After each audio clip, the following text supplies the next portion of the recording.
ವಿಜ್ಞಾನ ಅಂದ್ರೆ ಬೇರೆ ಏನಲ್ಲ, ಅದು ಜ್ಞಾನನೇ, knowledge, but it's a systematic knowledge, ತರ್ಕಬದ್ಧವಾದ ಜ್ಞಾನ, ಒಂದು ತಾರ್ಕಿಕವಾದ, ಒಂದು ತರ್ಕಬದ್ಧವಾದ ಜ್ಞಾನ,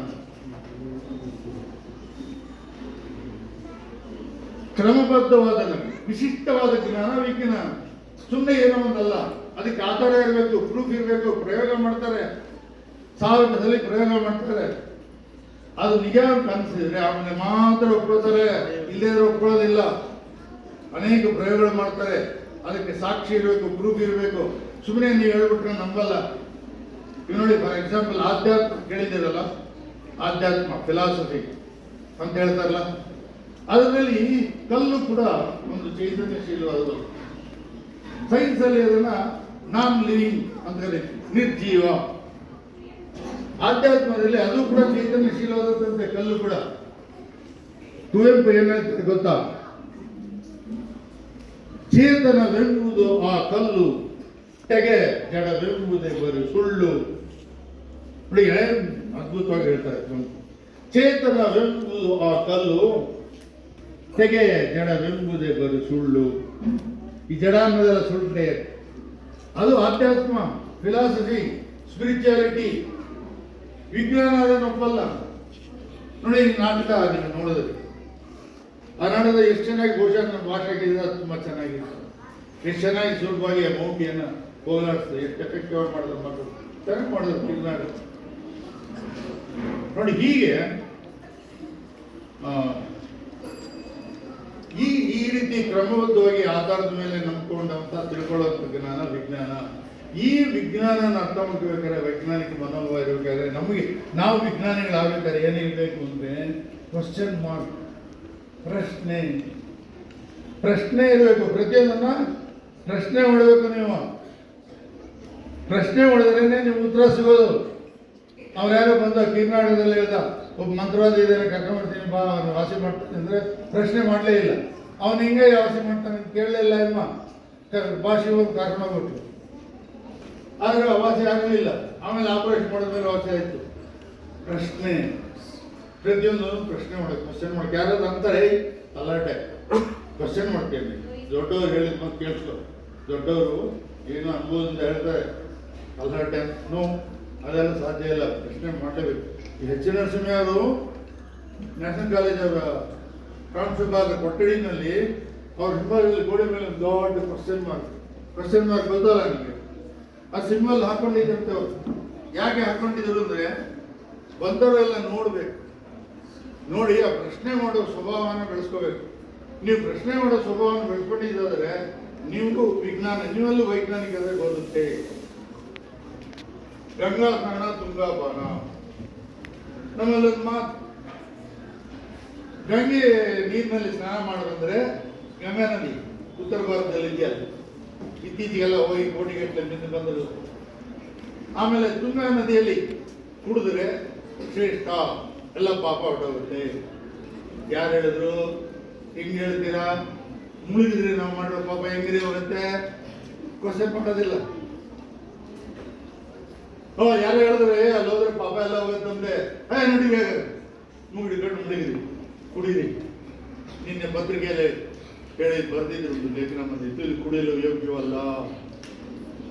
NGT ನ್ಯಾಷನಲ್ ಗ್ರೀನ್ ಟ್ರಿಬ್ಯುನಲ್ ಅವರು ಪರಿಸರ ಮಾಲಿನ್ಯದವರಿಗೆ ರಿಪೋರ್ಟ್ ವರದಿ ಕೊಟ್ಟಿದ್ದಾರೆ, ಕುಡಿಯಲು ನೀರು ಯೋಗ್ಯವಲ್ಲ. ಅದು ಕೋಟಿಗಟ್ಟಲೆ ಅವರು ಮುಳುಗಿ ಬಂತು. ನಾವು ಏನ್ ಮಾಡ್ತೀವಿ? ಪ್ರಶ್ನೆ ಮಾಡಲ್ಲ. ಯಾರು ಏನು ಹೇಳಿದ್ರೆ ನಂಬಿಡ್ತೀವಿ. ಪ್ರಶ್ನೆ ಮಾಡೋ ಬುದ್ಧಿ ಬೆಳೆಸ್ಕೋಬೇಕು. ಹೆಂಗೆ ನೋಡಿ, 400 ವರ್ಷಗಳ ಹಿಂದೆ ಕನ್ನಡ ನಾಡಿನಲ್ಲಿ ಸರ್ವಜ್ಞ ಅಂತ ಒಬ್ಬ ಕವಿ ಇದ್ದ. ಸರ್ವಜ್ಞ ಅಂತ ಒಬ್ಬ ಕವಿ, ಅವನು 3 ಸಾಲ ಪದ್ಯ ಬರೀತಾನೆ. ದೊಡ್ಡ ಪದ್ಯ ಬರೆದಿಲ್ಲ, ಮಹಾಕಾವ್ಯ ಏನು ಬರೆದಿಲ್ಲ, ಬರೀ 3 ಸಾಲ ಪದ್ಯಗಳು. ಅದನ್ನು ಓದ್ರಿ ನೀವು, ಸರ್ವಜ್ಞ ಚೆನ್ನಾಗಿ ಬರೀತಾನೆ ಅವನು. ಅವನು ಏನ್ ಹೇಳ್ತಾನೆ ಗೊತ್ತಾ? ಏನು ಸತ್ಯರ ನುಡಿತೀರ್ಥ, ನಿತ್ಯರ ನಡತೀರ್ಥ, ಉತ್ತಮರ ಸಂಘ ವಧುತೀರ್ಥ, ಹರಿವ ನೀರೆತ್ತಣದು ತೀರ್ಥ ಸರ್ವಜ್ಞ. ನೋಡಿ ಎಷ್ಟು ಜನ ಹೇಳ್ತಾನೆ. ಎಂತ ಮುಗ್ದಿನೆಗಳ ಸತ್ಯರ ನುಡಿತೀರ್ಥ ಕಂಡ್ರೆ, ಆ ಸತ್ಯವಂತರ ಮಾತಿದೆಯಲ್ಲ ಅದು ತೀರ್ಥಕ್ಕೆ ಸಮಾನ ಕಂಡ್ರು. ನಿತ್ಯರ ನಡೆತೀರ್ಥ. ನಿತ್ಯರು ಅಂದ್ರೆ ಶಾಶ್ವತವಾಗಿ ಉಳ್ಕೊಂಡಿರೋರು. ಇವಾಗ ಬುದ್ಧ ಸತ್ತೋಗಿ ಎಷ್ಟು ವರ್ಷ ಆಯ್ತು, ಆದ್ರೂ ನಾವು ಬುದ್ಧನ ಬಿಟ್ಟಿದೀವ? ಹಾಗಾಗಿ ಬುದ್ಧ ಒಬ್ಬ ನಿತ್ಯ. ಅಂತವ್ರ ಜೀವನದಲ್ಲಿ ಹೆಂಗೆ ನಡ್ಕೊಂಡ್ರು ಅದು ತೀರ್ಥ ಕಂಡ್ರಯ್ಯ. ನಿತ್ಯರ ನಡೆತೀರ್ಥ. ಉತ್ತಮರ ಸಂಘವನ್ನು ತೀರ್ಥ. ಒಳ್ಳೆಯವ್ರ ಸಹವಾಸ ಮಾಡ್ಬೇಕು, ಕೆಟ್ಟವ್ರ ಸಹವಾಸ ಮಾಡಬಾರ್ದು. ಕೆಟ್ಟವ್ರ ಗೊತ್ತಾಗಿದ ತಕ್ಷಣ ದೂರ ಎದ್ಬಿಡ್ಬೇಕು. ಈ ಒಳ್ಳೆಯವ್ರ ಸಹವಾಸ ಮಾಡಿದ್ರೆ ಅದೇ ತೀರ್ಥ ಕಂಡ್ರಯ್ಯ. ಹರಿಯುವ ನೀರು ಎತ್ತನದು, ಹರಿಯುವ ನೀರು ಎತ್ತನದು ತೀರ್ಥ. 400 ವರ್ಷಗಳಿಂದ ಇದ್ದ ಸರಕ್ನ. ಆವಾಗ ಈ ವಿಜ್ಞಾನ ಎಲ್ಲೇ ಇರಲಿಲ್ಲ. ನಾವು ಚಿಕ್ಕಂದಲ್ಲೇ ನಾವು ಸೀಮೆಎಣ್ಣೆ ದೀಪದಲ್ಲಿ ಓದೋರು. ನಮಗೆ ಈ ವಿದ್ಯುತ್ ಶಕ್ತಿ ಗೊತ್ತೇ ಇರಲಿಲ್ಲ. ಹಳ್ಳಿ ಮೂಲೆಯಲ್ಲಿ ನೋಡಿ. ಹೀಗಾಗಿ ನಾವು ಏನ್ ಮಾಡಬೇಕು, ಈ ಮೂಢನಂಬಿಕೆ ಅಂದ್ರೆ ಪ್ರಶ್ನೆ ಮಾಡದೆ ಒಪ್ಕೊಂಡ್ಬಿಡಿದೆಯಲ್ಲ, ಅದನ್ನೇ ಮೂಢನಂಬಿಕೆ ಅಂತೀವಿ. ಮೂಢನಂಬಿಕೆ ಯಾವ ರೀತಿ ವಿಜ್ಞಾನ ಆಧಾರ ಇದ್ರೆ ಮಾತ್ರ ಒಪ್ಪುತ್ತೋ, ಆದ್ರೆ ಮೂಢನಂಬಿಕೆಗೆ ಆಧಾರ ಬೇಡ ಇರಬೇಡ. ಏನೋ ಹೇಳಿದ್ರು ನಂಬಿಡೋದು, ಹೋಗ್ಬಿಡೋದು ನೋಡಿ. ಹೀಗಾಗಿ ಈಗ ಯಾರೋ ಬೇಕಾದಲ್ಲ ಅಂತಂದ್ರೆ ಕೆಲಸ ಆಗಲ್ಲ, ಹಾಗಾದ್ರೆ ನಿಂತ್ಕೊಂಡ್ಬಿಡುದು. ಅಲ್ಲಿ ಲಚ್ಬಿಡ್ತಂದ್ರೆ ಅವನ ಮಾತು ನಿಜ ಅಲ್ಲ. ಯಾರೋ ಮಾತಾಡ್ತಿರ್ತಾರೆ, ಅವಾಗ ಗೋಡೆ ಮೇಲೆ ಇರೋ ಅಲ್ಲಿ ಲಚ್ಬಿಟ್ಬಿಟ್ರೆ ನೋಡಿದ್ಯಾ ನನ್ನ ಮಾತು ನಿಜ, ಆ ಅಲ್ಲಿ ಲಚ್ಬಿಡ್ತಾ ಇದೆ ನೋಡು ಅಂತಾರೆ. ಅಲ್ಲಿಗೆ ಇವ್ರ ಮಾತು ಅರ್ಥ ಆಗತ್ತಾ? ಇವ್ರ ಸಂಭಾಷಣೆ ಅಲ್ಲಿಗೆ ಗೊತ್ತಾಗತ್ತಾ? ಒಂದ್ ವೇಳೆ ಅಕಸ್ಮಾತ್ ಗೊತ್ತಾಯ್ತು ಅಂತ ಇಟ್ಕೊಂಡ್ರು ಅದು ಸತ್ಯನ ಸುಳ್ಳು ಅಂತ ಗೊತ್ತಾಗತ್ತ? ಅದಕ್ಕೆ ಅವನು ಹೇಳ್ದ, ಇವನು ನಂಬದ. ನೋಡಿ, ಈ ರೀತಿ ಏನೇನೋ ಕಾರಣಕ್ಕೆ ಮೂಢನಂಬಿಕೆಗಳು ಬರ್ತಾ ಇರ್ತದೆ. ನಮ್ಮ ತಾಯಿನ ನಾನು ರೇಗಿಸ್ತಾ ಇದ್ದೆ. ನಮ್ಮ ತಾಯಿ ತುಂಬಾ ಆಚಾರವಂತರು, ತುಂಬಾ ಸಂಪ್ರದಾಯಸ್ಥರು. ಕುಂದ್ರೆ ನಿಂದ್ರೆ ಒಂದು ಮೂಢನಂಬಿಕೆ. ನಾನು ನಮ್ಮ ಅಮ್ಮನ ಹೇಳ್ತಾ ಇದ್ದೆ, ಅಮ್ಮ ನಿನ್ನ ಮೂಢನಂಬಿಕೆಗಳ ಬಗ್ಗೆ ನಾನು ದೊಡ್ಡ ಎಸೆ ಬರೆದ್ಬಿಟ್ರೆ ಮಹಾಪ್ರಬಂಧ. ಅದನ್ನು ಯಾವ್ಯಾವುದು ಧರ್ಮದ ಬೇಸಿಸ್ ಮೇಲೆ ಮೂಢನಂಬಿಕೆಗಳು, ಜಾತಿ ಬೇಸಿಸ್ ಮೇಲೆ ಮೂಢನಂಬಿಕೆಗಳು, ಆಸೆಯ ಬೇಸಿಸ್ ಮೇಲೆ ಬಂದಿರೋದು, ಭಯದ ಕಾರಣ ಅಂತ ಕ್ಲಾಸಿಫೈ ಮಾಡಿ ಒಂದು ಮಹಾಪ್ರಬಂಧ ಏನಾದರೂ ಬರೆದು ಬೆಂಗಳೂರು ಯೂನಿವರ್ಸಿಟಿ ಅವ್ರಿಗೆ ಕೊಟ್ಟರೆ ನನಗೆ ಗ್ಯಾರಂಟಿ PhD ಕೊಟ್ಬಿಡ್ತಾರೆ, ಡಾಕ್ಟರೇಟ್ ಕೊಟ್ಬಿಡ್ತಾರೆ. ಅಷ್ಟು ನಮ್ಮಮ್ಮಂದು ಮೂಢನಂಬಿಕೆ. ಆದ್ರೆ ನಮ್ಮಮ್ಮನ ಪ್ರೀತಿ ಮಾತ್ರ ಗ್ರೇಟ್. ನಮ್ಮಮ್ಮನ ನಂಬಿಕೆ ನಾನು ಒಪ್ಪಲ್ಲ, ಆದ್ರೆ ನಮ್ಮಮ್ಮನ ಪ್ರೀತಿ ನನಗೆ ಗ್ರೇಟ್. ನಮ್ಮಮ್ಮನ ಪ್ರೀತಿ ಅಂದ್ರೆ ನೀನು ಯಾವುದು ಬೇಡ ನನಗೆ. ಅದಕ್ಕೆ ನಾನು ಏನ್ ಹೇಳೋದು ಅಂದ್ರೆ, ಮಕ್ಕಳೇ ಯಾರಾದರೂ ಮೂಢನಂಬಿಕೆಯನ್ನು ಆಚರಿಸ್ತಾ ಇದ್ರೆ ದಯವಿಟ್ಟು ಆಡ್ಕೋಬೇಡ್ರಿ, ಅಣಗಿಸ್ಬೇಡ್ರಿ, ಗೇಲಿ ಮಾಡಬೇಡ್ರಿ. ಅರ್ಥ ಆಗ್ತಿದೆಯಾ? ದಯವಿಟ್ಟು ಈ ಮಾತನ್ನ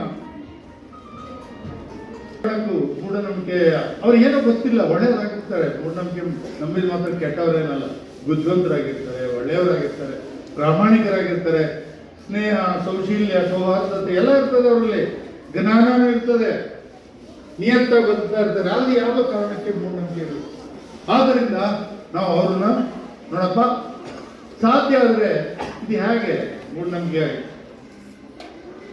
ನೋಡಿ, ಈ ಕಾರಣಕ್ಕೆ ಇದು ತಪ್ಪಲ್ವಾ ಅಂತ ತಿಳಿಯಾಗಿ ನಯವಾಗಿ ಹೇಳಬೇಕೇ ಹೊರತು ಅವ್ರನ್ನ ಆಡ್ಕೋಬಾರ್ದು, ಅವ್ರ ಮನಸ್ಸು ನೋಯಿಸಬಾರ್ದು. ನಾವು ಇನ್ನೊಬ್ಬರ ಮನಸ್ಸನ್ನು ನೋಯಿಸಿದ್ರೆ ಅವ್ರ ನಮ್ಮನ್ನು ದೂರ ಇಟ್ಬಿಡ್ತಾರೆ, ನಾವು ಏಕಾಂಗಿ ಆಗ್ತೀವಿ. ನಾವು ಸಂಘಜೀವಿಗಳು, ಸಮೂಹದಲ್ಲಿ ಬದುಕಬೇಕು, ಒಬ್ಬಂಟಿ ಬದುಕಬಾರದು. ಮಕ್ಕಳ ಈ ತರ ಸುಮಾರು ಇಲ್ಲಿ ಏನಾಗಿದೆ ಗೊತ್ತಾ, ಇವತ್ತು ಈ ಇವರು ಮೋಹಿನಿ ಬಂದಿರ್ತಾರೆ ಅಂತ ಕರ್ನಾಟಕದಲ್ಲಿ ಹೇಳ್ಬಿಟ್ರಲ್ಲ, ಮೋಹಿನಿ ಸೇರ್ಕೊಂಡಿದ್ದು ಹೋಗೋ. ನಮ್ಮೂರಲ್ಲಿ ಈ ದೆವ್ವಗಳ ಕಥೆ ಬಹಳ ಬೇಜಾರಿದೆ. ನಮ್ದು ಸಣ್ಣ ಹಳ್ಳಿ. ಈ ದೆವ್ವಳ ಕಥೆ ಹೇಳಿದ್ರೆ ಬಹುಶಃ ನಿಮಗೆ ತುಂಬಾ ಇಂಟ್ರೆಸ್ಟಿಂಗ್ ಇರುತ್ತೆ ಅಂತ ಕಾಣ್ತದೆ. ಆ ಸ್ಮಶಾನದಲ್ಲಿ ಅರ್ಧರಾತ್ರಿಲಿ, ಅಮಾವಾಸ್ಯೆಯಲ್ಲಿ, ಹುಣ್ಣಿಮೆಯಲ್ಲಿ ಹೋದ್ರೆ ದೆವ್ವಳ